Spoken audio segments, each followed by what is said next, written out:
Bon alors, carbu VHS B34LD, difficile à régler sur NSR.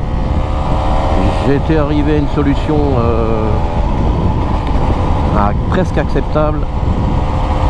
En fait, le problème c'est que c'est beaucoup trop riche en bas, hein, donc on peut faire ce qu'on veut. Donc au lieu du puits de 266, j'avais monté un 263. Au lieu d'une aiguille K57, j'avais mis une K42. C'était pas mal, mais en vitesse stabilisée en ville, faible vitesse ou remise des gaz, ça tapait le 4 temps, c'était vraiment... voilà. Puis en plus ça encrassait tout, y compris le pot. Donc là j'ai fait complètement autrement.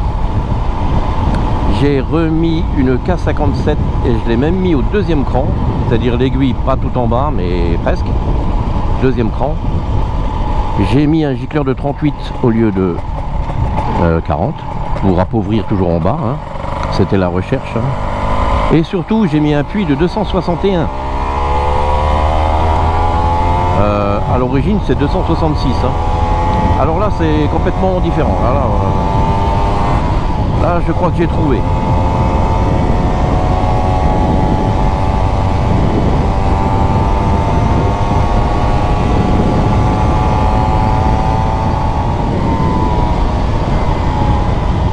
Voilà, donc ce qui était pénible, c'est dans cette situation-là. Faible vitesse, remise des gaz, c'était ça fumait de tous les côtés, c'est un enfer. Tandis que là, je peux remettre les gaz tout doucement, il n'y a pas de ratatouille. Voilà. Avant, j'étais obligé d'ouvrir plus fort. Oh là là. Il y a une progressivité qui tire dans les reins, en fait. Au lieu d'avoir ces saccades, c'est vraiment magnifique. Maintenant, je vais vérifier le GT, hein, parce que si je suis trop pauvre en haut, ça va être dangereux, donc je vais voir ça. Quoique en haut, c'est le principal qui joue son rôle, hein, quand on ouvre en grand, donc bon, c'est plutôt lui qu'il faudra ajuster. Ouais, là, je suis super satisfait. Ça me faisait chier d'avoir mes aiguilles toujours au premier cran, c'est-à-dire l'aiguille tout en bas. C'est pas normal, hein, quand on est vraiment sur les extrémités. Là je suis au cran 2, hein, et ben c'est pas pauvre, mais c'est juste bien. C'est juste bien. En hiver peut-être que ça sera le cran 3, hein, je sais pas, parce que là vraiment je suis sur la limite, hein. Mais il n'y a plus de ratatouille. Voilà, elle reprend tout de suite un régime normal et elle tire en tournant la poignée.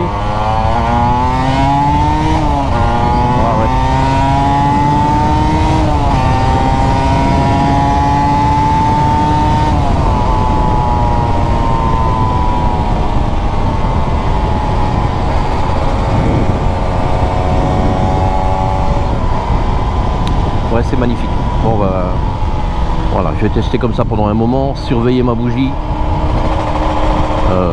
En fait j'ai diminué le puits d'aiguille de seulement 2 centièmes, hein, mais bon, l'aiguille elle fait 2,50, le puits fait maintenant 261, bon ça fait voilà, 11 centièmes, hein, pour le passage de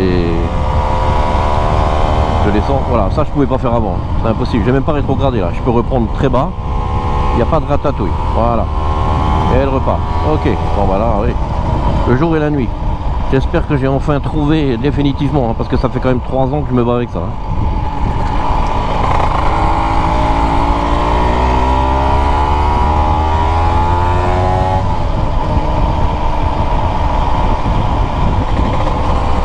Voilà. Dès que je remets 1 mm de gaz, elle tire quoi, sans faire de saccade.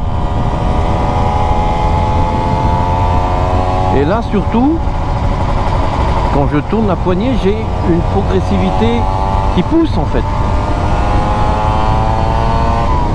C'était pas comme ça avant du tout. C'était un peu hésitant jusqu'à au moins 6005.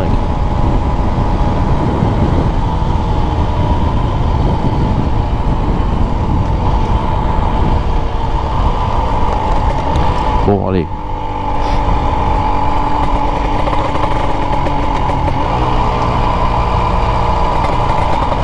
Voilà, ça c'était impossible avant, impossible, ça impossible.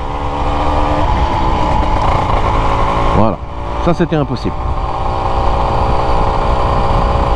Avant c'était... J'avais l'impression d'avoir le starter, hein, tout simplement. Et là je tourne, ça part depuis 3005 sans broncher. Hein. C'est étonnant, hein. Mais bon, c'est comme ça que ça doit marcher, hein, de toute façon. Le souci avec le VHSB 34, c'est que on n'a pas le PowerJet. D'origine sur le NSR, il y a le BH28 avec un PowerJet, ce qui fait qu'on peut appauvrir en bas très facilement en modifiant le gicleur qui disent principal, mais pour moi c'est un faux principal. Hein. Tout le monde joue là-dessus, sur les bancs, etc. Alors que c'est avec le PowerJet qu'il faut jouer, hein, en haut. Hein, bon, bref. Donc le BH28 permet d'être pauvre en bas, ce qui est nécessaire pour le NSR avec les valves fermées, et d'augmenter, d'enrichir sur le haut grâce au PowerJet. Voilà. Sur le 34, il y a un vrai principal et rien d'autre. Hein. Puis aiguille principale, basta. Donc là, c'est sûr, pour appauvrir en bas, c'est compliqué. Enfin, sauf en changeant le puits, apparemment, j'y suis allé par petite dose, hein, parce que j'avais peur, hein, mais j'aurais dû taper direct. Voilà. En fait, j'ai pas choisi 261 par hasard. Je suis allé sur des forums de karting et il se trouve que les mecs avec le VHSB 34 sur certains modèles ils sont en 261 parce que sinon en ressortant des virages serrés ça tape le 4 temps. Je me suis dit tiens, on va voir. Bon bah voilà, c'est vu.